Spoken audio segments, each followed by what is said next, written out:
Oscar-winning movie star Michael Douglas talks Franklin, family, and why he cherishes the current moment. That's coming up next on Brio TV, the podcast.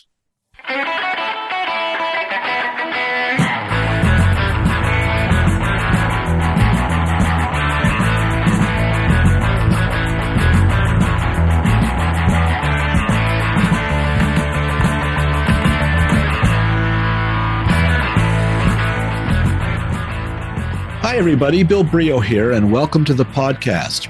I have a special treat for you this episode, a conversation with two-time Oscar winner Michael Douglas, whose career has ranged from the streets of San Francisco and producing One Flew Over the Cuckoo's Nest through such box office hits as Jewel of the Nile, Wall Street, and Basic Instinct, and, even through more recent successes such as The Kominsky Method and Franklin.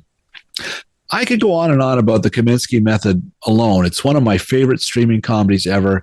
What a pairing he made with the late, great Alan Arkin. Now, Franklin is an 8-episode miniseries streaming right now on AppleTV+. This is the true story of Benjamn Franklin's late-in-life heroics as he attempted to woo the French monarchy into backing the revolutionaries in their war of independence. The series was shot in France, boasts a large international cast, and shows that Douglas can still charm and seduce well into his 70s. The actor, in fact, turns 80 this September. The folks at Apple TV Plus arranged for me to have a one-on-one interview with Douglas, and this is the conversation you're about to hear. As a writer based in Canada, I'm always looking for local angles, and Douglas delivers plenty in our conversation. For one thing, the Douglases love to ski each winter on a farm they have owned for years in Quebec near Saint-Denis. Now, we also found time to touch on his actress wife, Catherine Zeta-Jones, and the rest of their family. And I sense that after some health concerns and other ups and downs, I was reaching Douglas at a time in his life where he felt he had a lot to be grateful for, both professionally and personally. The other thing that comes through is his sense of humor.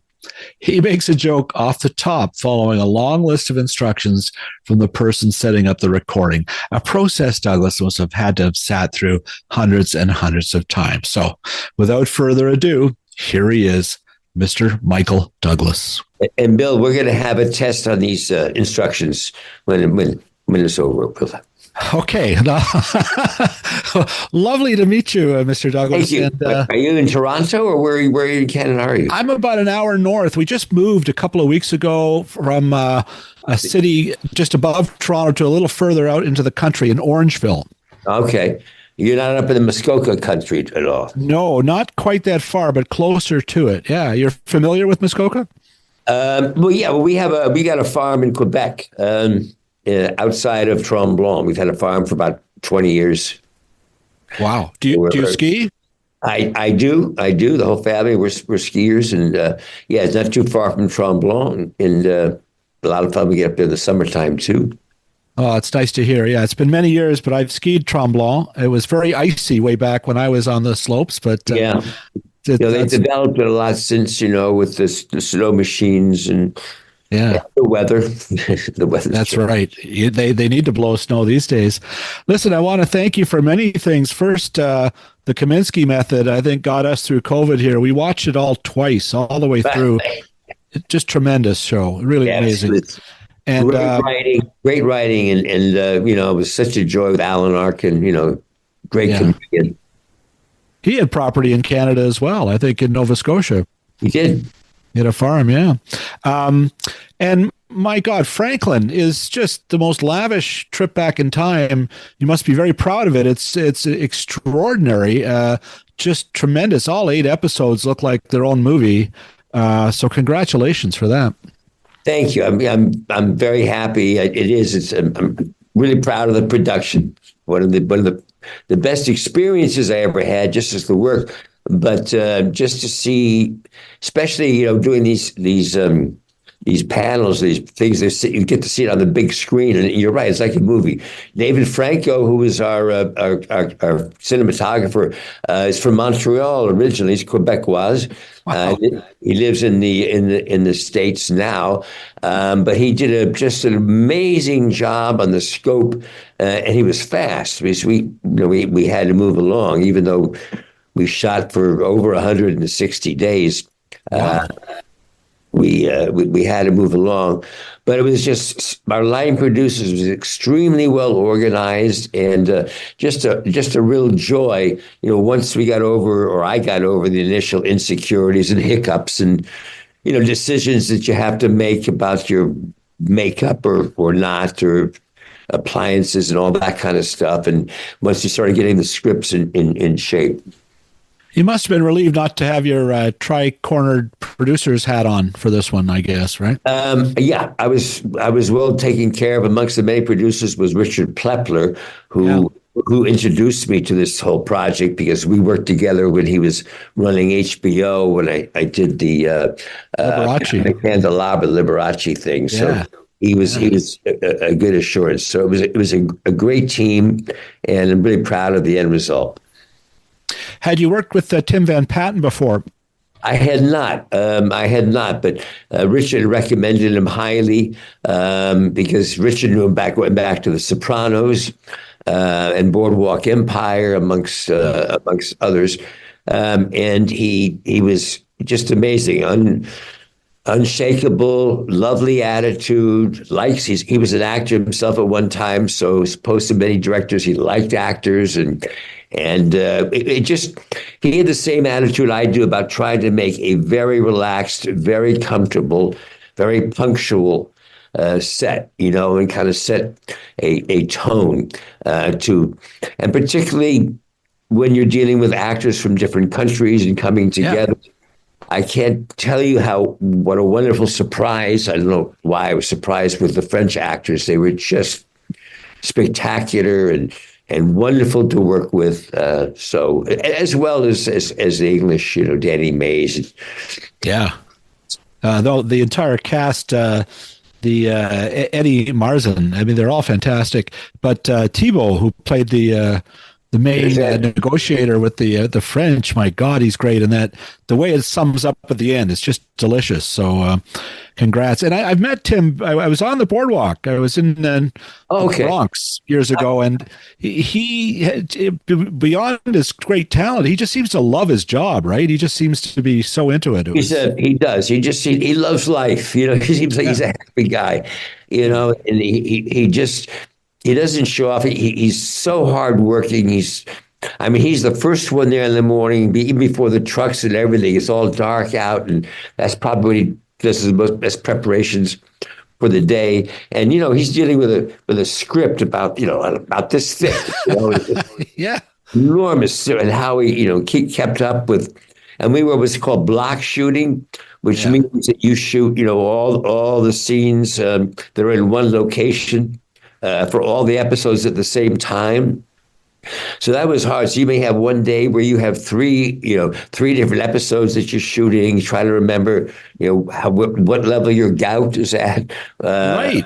This or that. So it was quite a challenge, but it worked very smoothly. It sure looks that way on screen. Back with more from Michael Douglas in just a moment.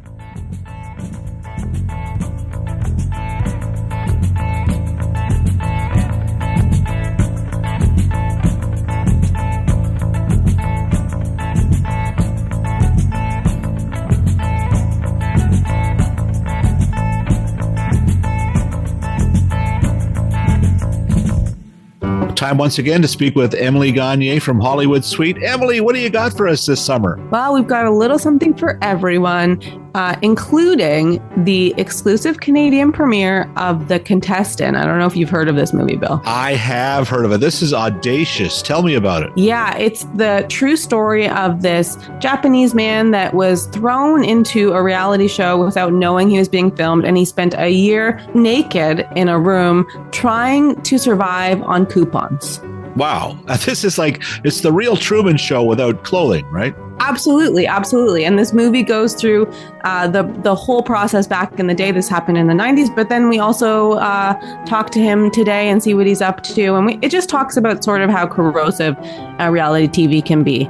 And it's a movie that's played at a lot of festivals. So if you're looking to see it, it's coming to Hollywood Suite July 1st, and it'll be on demand anytime you want to watch it. I got to see that. All right. What else do you have for us this summer? Well, if you're looking for some more traditional movie watching, we have what's called a Revved Up Summer. So every night in July and August at 9 p.m., we have a different high-octane movie featuring planes, trains, automobiles, etc. So we've got all the Fast and the Furious movies, but also we have, movies like Jackie Brown that have car scenes that are maybe not as high-octane, but are still really memorable.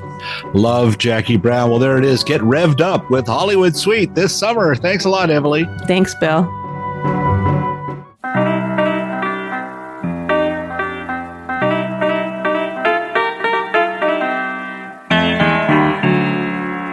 And here he is again, Michael Douglas.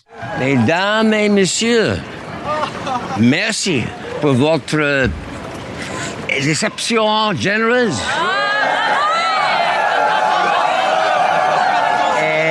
Et je suis content d'être ici en Paris. Suivez-moi, s'il vous plaît. Et je suis impatient de rencontrer plus tard. For viewers who are going to get to see this, this is actually the ultimate French-Canadian limited series. The most lavish. It's so bilingual, and honestly, my French. I have a French surname, but my French isn't very good. My kids are bilingual. They're going to love this. I have grown children who can watch it without reading the subtitles. It's just the perfect Canadian show. So thank you. I was so happy, and kudos to Apple on that, because we weren't sure whether they were going to go along with it, and it's great. But now, since we've finally, the U.S. as a country gotten to a point with a few foreign successful shows that have had subtitles, that it's more welcome and embrace. And I think it was, again, part of what gave the verisimilitude and the atmosphere, and it didn't seem like a stage historical, like two-dimensional proscenium. You really felt like it was a spy story, and that you were the characters. I have to make one funny note. When we were with the French actors, like the first week, and they're together, and their scenes are French together, and they have to do a scene with us. And then all of a sudden, they looked at each other, the French looked at each other. I didn't know you spoke English. So you spoke English. So they were hearing each other speak English for the first time. That's funny. And their whole careers. Well, your French was pretty good. Did you speak French? I do. I speak a little bit. I thought I was better than I was until I heard my accent compared to the actual French. The guy who blew me away was Noah Jupe. He arrived. He is a person who was very much similar to his character, but he arrived there naive, not knowing much about France. He was 17 when we were doing the show, and didn't speak any French. And by the end of the show, he was fluent. So it just goes to show you what a young fresh brain can do, with not overloaded with, in my case, 80 years of information. Well, you did very, very well. I was at the TCA press conference in February last month, and I tweeted out a joke he made, and there was 1,000 likes instantly. Like, this kid has quite a following, right? He does. He has, for somebody who's not on Instagram, he has a place, but he doesn't participate. Yeah, it's going to be fun to watch him. He's very. He's a lovely young man, but he's very organized. He's got his managers, and he's very well figures things out. Well, he's lucky to have had the clinic of working with you. That's fantastic. Now, I want to ask, is this the time for this series? Is there something about today in Franklin that makes this more relevant than at any other time, perhaps? That became evident, as we were working. I didn't think about it when we first started. But when you realize that this is a story, when I finally really realized that, why do they send him off 6 weeks after deciding the Declaration of Independence? was how much trouble America was in. We had no money, a ragtag army, no ships, nothing. I mean, I wonder curiously why we decided that particular moment to be signing independence, but it was no taxation without representation and all of that. And here's a 70-year-old guy who all of the incredible things that he's created and done, who's now being asked, because he was the most famous and well-known, to go 60 days across the pond and persuade the French, a monarchy into supporting this very small new democracy. And the reality is, and I don't think even all Americans know that, if we did not succeed with the French, America would never exist. It wouldn't have existed. I mean, well, at least until it would have been a colony, until the British Empire began to, erode. And so that was when, you realize, and then when John Adams comes into the picture, and you realize that he had a different point of view, but how fortunate we were to have these brilliant people that designed this system, and the passion and how much sacrifice they gave to themselves as politicians, that yes, you couldn't help but see the reflection about what's going on in today's world, not only in our country, but to realize how vulnerable democracies are. And, 247 years later, we kind of take it for granted. So hopefully this is be a good reminder for a lot of people at this time that democracies are having a rough time. Autocracy is on the move, So maybe we should be reevaluating our importance of it. It's not such a great time for monarchies either, and nor was it then in France. It was just a few decades later that was. And when you see that in your miniseries, how weak the king is, really, he's just a guy who's obsessed with welding. Yeah. Well, ironically, their support of America played a large part of taking the money out of France and breaking them poor. Yeah, no, it's all right.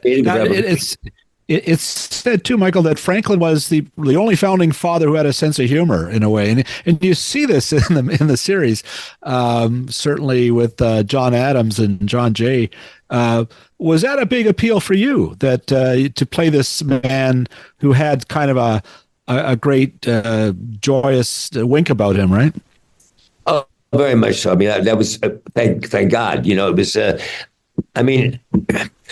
A lot of that was his charm. That was, he was a complicated guy. I mean, on one side we have a brilliant mind, as it was. I mean, he had this close contact with Voltaire, as they were like the two leading minds of the world at that particular time. But on the other, although he had never been a diplomat per se, he had all the qualities of diplomacy.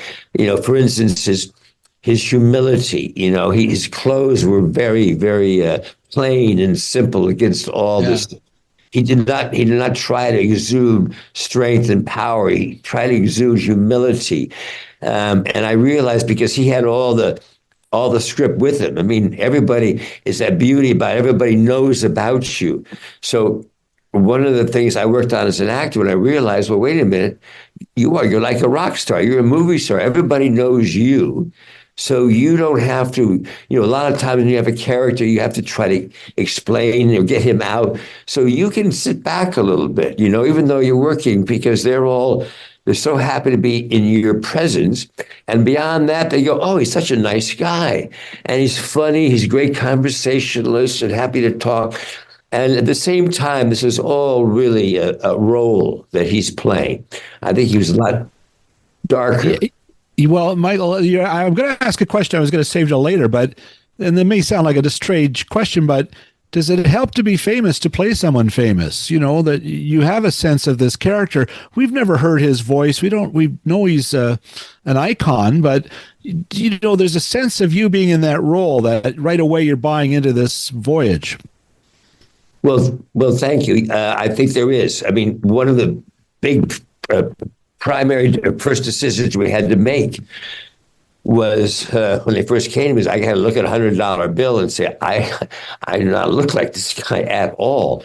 And so, that was when I was going back and forth. But we tried out appliances. We brought in all of the makeup and all, the stuff and, to get some element of it.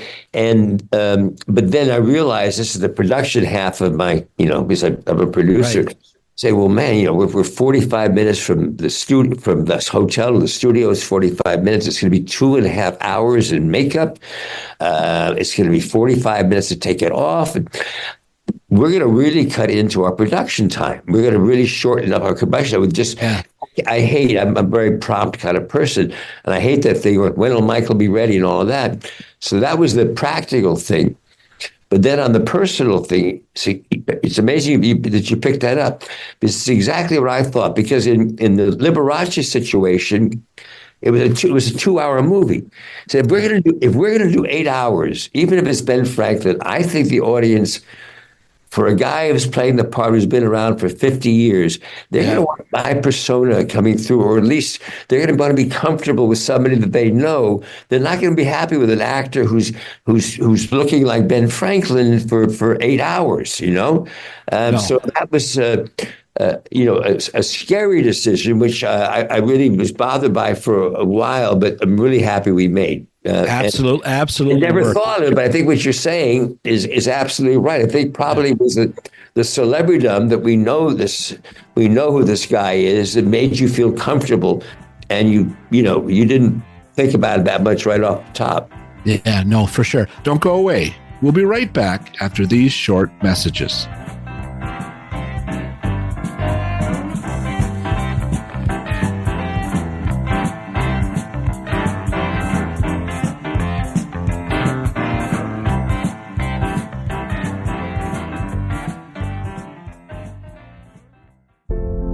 Well, the weather outside is frightfully hot. So time for a little super channel and chill with the return of Christmas in July. If you can't wait till winter to binge Christmas movies, Super Channel Heart and Home has you covered. They've got titles such as Toying with the Holidays, starring Chad Michael Murray as a model train enthusiast and Cindy Busby as a workaholic single mom. And what workaholic single mom doesn't want to hook up with a model train nerd? Yes, these former classmates are about to take that last train to Hartsville. Am I right, ladies? There are other intriguing festive titles this month, including 'Twas the Text Before Christmas. This one features veteran Canadian actress Jane Eastwood as an accidental matchmaker. Many of these holiday films are shot in Canada, feature plenty of Canadian stars, and why not? Where else are you going to find plenty of snow and ice, or at least hockey rinks for crews to scoop up some white stuff for a shoot in July or August? Not into Christmas? There's plenty of non-holiday dramas and docu-series on Super Channel Fuse, one of 4 channels on the all-Canadian service. And remember, Super Channel is available via most cable providers, as well as streaming live and on demand with Amazon Prime Video channels, Apple TV Plus, and Fubo. Stream now, pay never. That's the slogan at Pluto TV, the always free ad-supported streaming service that delivers hundreds of live linear channels and thousands of titles on demand. You can watch Big Brother 24/7 on demand on Pluto TV and even access the live feed from inside the Big Brother house if that's your idea of a good time. Looking for more trainable experience? There's a whole kennel full of episodes of The Dog Whisperer with Cesar Millan, or even classic episodes of Don Johnson's cop series from the late 90s, Nash Bridges. Remember Cheech Marin in that, huh? There are tons of movies with new titles every month, and don't forget, Pluto is always adding channels. New this month are 2 new Western channels, The Wild Wild West and Classic Movie Westerns. You can watch a whole heap of classic odors, including Gunsmoke, Rawhide with Clint Eastwood, and even The Lone Stranger. And remember, Pluto TV is free and can be easily accessed and streamed across mobile, web, and connected TV devices. Try Pluto TV. It's out of this world.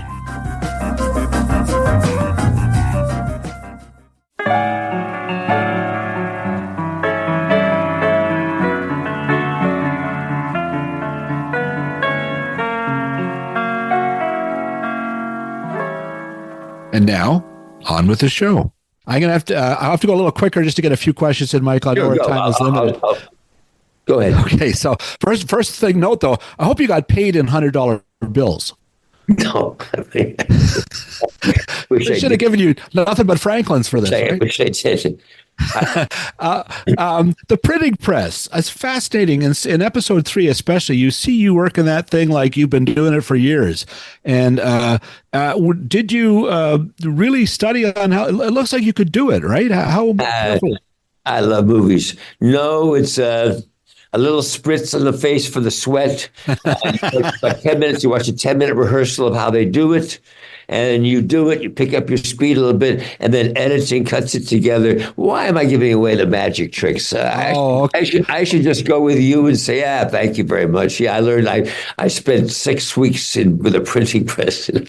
Well, it looks it. It's very authentic. It's just timely too, Michael, because we live in an age where newspapers are in peril, and the printed word is never maybe been more marginalized. That message seems to be in Franklin. Like this was a time, was truth more important back then? Or it seems like a time of truth and lies as well, though, wasn't it? Well, it is. I mean, I didn't realize. I just did an interview with Walter Isaacson, about this. It was like such a treat. And the one thing is, how did he, when he got over to France, just how did he get his message out? And I said, well, that was why, he brought the printing press over so he could print out, the Poor Richard's Almanac and other information. And it was spewed out, which the government, the king, didn't want to have happen because he was sharing his message. And this is how he got it out to so many people. Yeah, no, it's fascinating to watch. And do you think Franklin would have gotten his head around social media? Could he have succeeded in today's internet age? Would he have been? I don't know who can. Really get it around in terms of making it. No, I don't think. I think he would have retired by then. I want to compliment you on your own use of social media, though. I greatly admire your posts on Instagram. Very empathetic. You genuinely seem to be checking in with people. Like it's lovely. I don't know. What brought you to this kind of understanding of how to use social media? A lot of stars don't want to have anything to do with it. You seem to have found a way to make it a very personal, powerful, impactful statement. I've thought it for a long time, but then realized that it certainly is to a fan base or people that like you and everything else you can share. The addiction is when you try to, increase how many do you have, which seems to be what's leading our industry, in terms of when you're casting people now. Studio asks, how many people do you have on Instagram, for they can use for their marketing purposes. So, I try to, keep it apolitical. I think that's going to be difficult this year. I'm going to have to probably mention a few more things, but that's very kind of you. Thank you. Yeah, no, it's marvelous, and then there's a great shot of you and your son at an Oscar party. Recently you posted. Two of you are just, you must be filled with gratitude at where you are in life and how things have worked out for him and for you, health-wise, every way. It was a lovely shot. Thank you. Yeah, it's you get appreciative when the good times are there. They don't happen all the time. There's no reason they should, but you balance it out. But I'm dealing with all 3 children are actors, so I'm wishing them well. All of them are working, which I'm happy to say one way or the other. Life is good. Catherine and I are going to be celebrating our 24th wedding anniversary, or maybe it's our 25th. To remember. 24th, Michael. I looked it up. Okay, thank you. Well, congratulations. 24th, 25th. That's marvelous. That's just fantastic. And I just, on another Canadian note, and I wanted just to confirm this with you, I think you gave some credit. You were fighting cancer. You had a diagnosis, and you credited, I think, a hospital in Montreal with being very much on the ball and helping you diagnose this and prepare for it, right? They did. They did after 9 months of misdiagnosis. What was Doctor? I'm trying to remember in Canada. I'm trying to remember his name. I've done some charity functions for him in Canada. But I was up in Montreal with a friend of mine, and he introduced me to his doctor after all this time, and he found my cancer. So Saul. Sorry, try and look it up. I'll look it up. We'll find it for you. But I just wanted to confirm that. That's lovely to hear. Absolutely. Listen, the Apple folks, I'm sure, are going to shut me down in a minute. To finish off, then, this is it's a compelling story about legacy and third acts as well. I think Franklin was 70, I believe, when embarking on this great mission of diplomacy. One thing I want. Sorry, I looked it up in 1800. The average age of life in America was 39 years old. Oh, wow. Okay. Wow. So here was Franklin, went over there at 70. He left Frank at 78. I'm telling you, it makes Joe Biden look like a kid. And right. Well, there's a lot that can be done for the older kind. I'm going to be about 80, so I'm finding myself very, very defensive about age all of a sudden. Well, that was exactly where I was headed, and that was the point I wanted to hear from you. So that's great. But lastly, when you're choosing roles now that you're later in life, that you have this great third act and you're working at the top of your game on great projects, but do you choose them with more of an eye to legacy or any differently than you did in your 30s, say? No, it's just always been material, not even the part. It's just been, good material or trying to make it as good as possible if I'm intrigued. But saying that, we filmed this show in 22. We finished it in November of 22. I promised myself, but I took 23 off. And we're well into 24, and I have no desire to go back to work right now. I'm sure I may in the future, but I'm, as you pointed out, I'm cherishing. This is a good moment in time for me personally, with my family and all that. And I'm cherishing the moment, and it's going to be taking a lot to find something to make me go back to work right now. Well, enjoy that downtime then, Michael, Mr. Douglas. Wonderful to talk to you. There's only one way this Franklin could have been improved, I think, and that was if they cast in the role of John Adams, Danny DeVito. We would have had a real comedy. Yeah, I think so. Congratulations on all your success, and thank you very, very much for your time today. Appreciate it. You too. All the best. Have a good one. Thank you.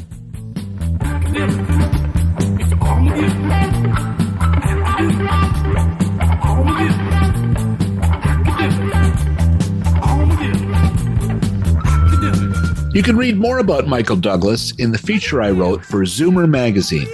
Go to Everything Zoomer to read it online. I'd like to thank Ali Page at Apple TV Plus Canada for making this interview happen. It was a real privilege. Thanks as always to our own Oscar-worthy contender, producer Phil Hong. I'm forever tickled and grateful for the music played on these podcasts. And of course, we're featuring BJ Del Conte, Paul Boudra, and the rest of the Crispy Critters, along with piano man Stephen Dudley. Finally, thanks to you, listener. All likes and reviews gratefully accepted. I'm Bill Brio. Thanks for listening.